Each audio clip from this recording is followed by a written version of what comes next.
Malam yang sunyi, listrik mendadak mati di rumah Jaka. Suasana gelap dan sunyi membuatnya merasakan sesuatu yang aneh. Dari arah lemari terdengar suara pelan memanggil, "Tolong, aku terjebak. Tolong aku keluar."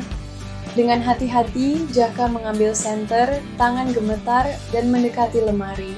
Suara itu semakin jelas. "Tolong, sudah lama aku di sini. Tolong aku." Ia menarik napas dalam-dalam dan perlahan membuka pintu lemari. Ternyata, suara itu berasal dari boneka Elmo yang tertekan oleh buku berat. Saat diberikan tekanan, boneka itu mengeluarkan suara, "Tolong aku keluar."